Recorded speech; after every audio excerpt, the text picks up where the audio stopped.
So I know that you'd wanted to share the portal with folks. So if you are not currently in our respite program, while Sandy's pulling this up, we have a portal directly for families to go on, log on, and you can see so much about the hours that have been allocated to you, where you are in the process of completing a voucher. This is a really great way to stay on top of the programs. We have about, out of our 1,600 participants, we have about 75 or 80% of our families that are utilizing the respite portal. So what that means is that they are entering their hours, their vouchers, on the portal. The rest of our families do use our paper vouchers. And just to clarify, we are still accepting paper vouchers if your family does need to use those. So just reach out and let us know. So just some things to point out on the portal, and I think all of us will point out different things, but I want to always point out the quick links, which is kind of at the bottom here. There's just a few things that are really, really, really great. So our direct deposit form, the link for that is there. Some of you might receive paper checks once a month. But if you do direct deposit, and depending on how often you're submitting your hours, you'll get that direct deposit every other week. You can update your address, your email, your phone, and you can also view the reimbursement calendar. I can share that now, or we can talk about that a little later. Did you say that if you do direct deposit, you get paid more frequently than with a check?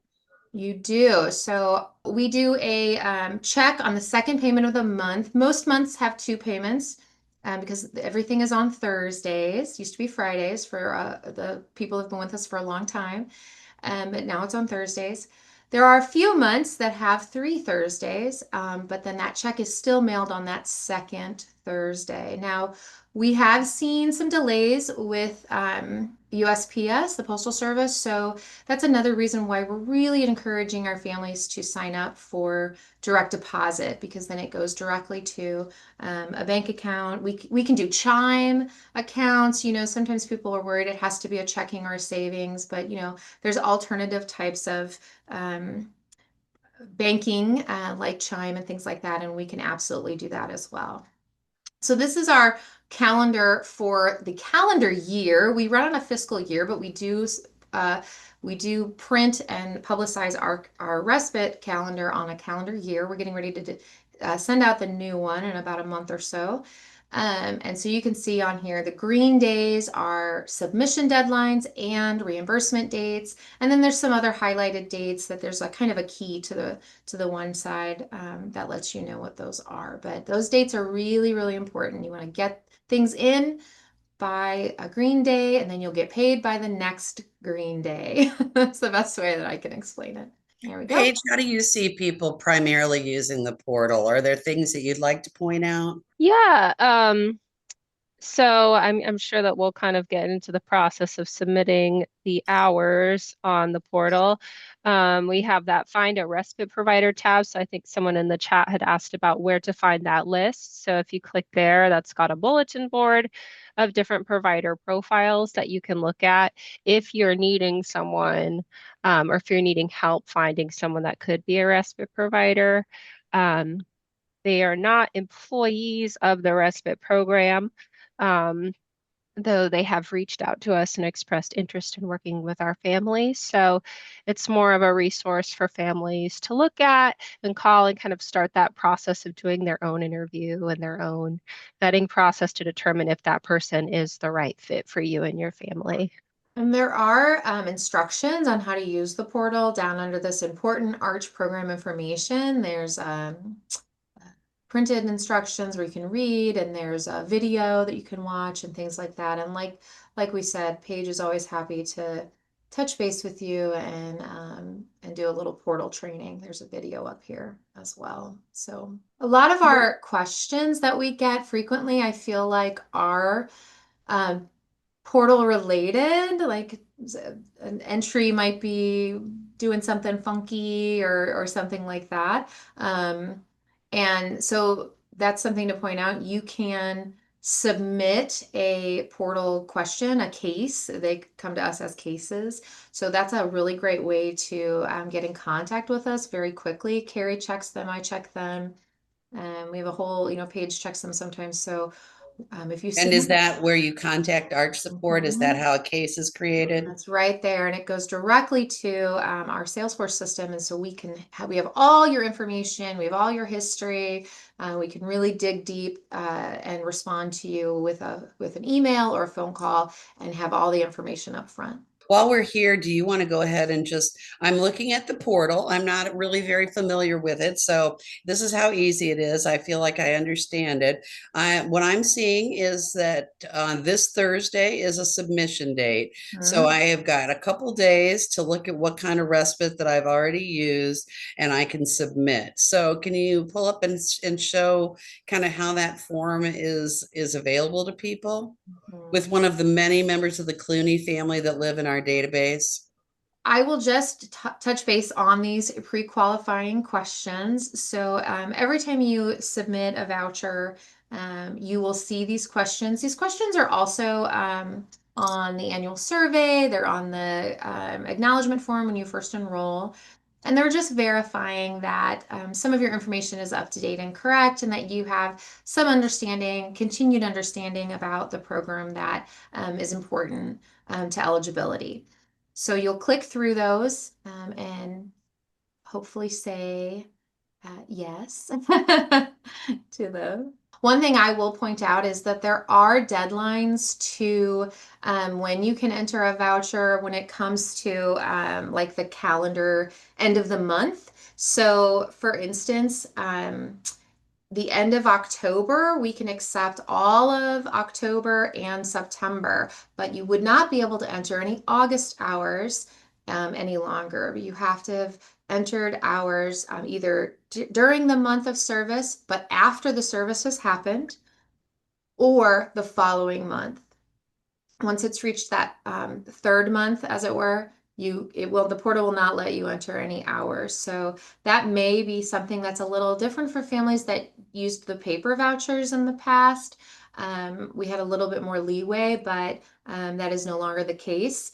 And the portal automatically will stop you from doing that. And when you turn in paper vouchers, we will reach out to you and let you know that the submission deadline has passed.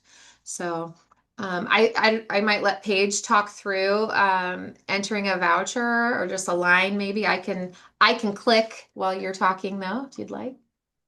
Yeah, so you're going to start out by clicking that add line button in the bottom left. And all you need to do is start putting in the start and end time that you had your provider come. So as Sandy mentioned, you can go back as far as the first date of the previous month. Um, so for example, if you had the provider come over, let's say last Saturday, um, you could put down the start time of, say 1 o'clock. As you click, it automatically starts at noon, but you can switch that up to whatever time the provider arrived. You'll put that end date. So if it was just the same day, you can put the end date as the same day. You can put the end time as, let's say 5 o'clock or so. And then we don't need an application from your provider or anything. So I think we did get a question in the chat about screening. So for families, we allow you to pick who you would like. So if that's a grandparent, it can be a neighbor. They're an independent contractor with you. So we allow you to do what you need to do to feel comfortable. In that Find a Respite Provider tab, we do have some tips and tricks for numbers that you can call, places you can go for doing background checks. But that being said, all we ask you to do is put in your full name of your respite provider, and then you can type in their phone number. And then once you hit save, it is going to automatically calculate for you how many hours you've entered, and it multiplies it times that hourly reimbursement rate. While it's in draft still too, you'll notice on the right, you can still make edits and delete lines. So if you realize something that looks off, let's say you see the total looks off, you can go back in and fix that. And you could add another line to the same form. So if you did it again, it would just repopulate. You can put in a different day. Um, and it'll just keep adding to the same form. So it's kind of nice because you're able to just see on one form. If you use respite 3 different times in the same week, it'll add it together nicely for you. Um, we do get questions a lot about if there's a maximum number of hours that you can put in. Um, it so there's not a set maximum per month. So if you did go out of town, if you say went out of town for a weekend and had the provider with your loved one, you can put in a straight block of 72 hours. You would just want to make sure that all the hours that you're recording in the form are hours that you're paying for. So that's another area where we leave flexibility between you and your provider. If you opt to only pay for waking hours and not sleeping hours, that's fine. You would just want to make sure to enter your lines in such a way that you're leaving off the sleeping hours. That's a great point, Paige. And I'll add a little bit of to that. When you do have those maybe unusual utilizations of hours, like maybe normally you do a day here or a day there, but then you do take a weekend trip or something. We super appreciate it if you just make a little note. There is a spot in the form to just jot down a little note that, oh, you were traveling or out of town, or maybe you had to go care for someone else that was in the hospital or something came up, right? That helps us just to kind of see that, oh, there was a change in utilization, but we understand it. We can make sense of it. And then we could just go ahead and move that to processing, and it's a simple process. And I think that with respite, we don't ever want the respite program to feel like a band-aid for anybody. We want it to feel like it is providing them with what they need. Um, and we want families to know that there might be other supports out there that you're eligible for. Also, you'll have your respite, your respite's not going to be taken away. I think that a lot of times we hear from families that they're nervous that if they have other supports in place, that their respite will go away, and that's not true. Um, like Carrie mentioned, respite should be something that is kind of sporadic or intermittent or here and there once in a while. And based on the number of hours you get for the year, it wouldn't really be able to cover any kind of really like long-term support or daily care, right? Because there just aren't enough hours that are allotted. Um, but we would love to get you connected with DMH and find out what other supports there are, or get connected with our navigation team and see what else there is for you. Because we want to make sure that you're receiving all the supports that are available to you within the county or the city or the state even. We have a respite phone number that is dedicated to our team. I will say it right now if you'd like for me to. It's 314-817-2270.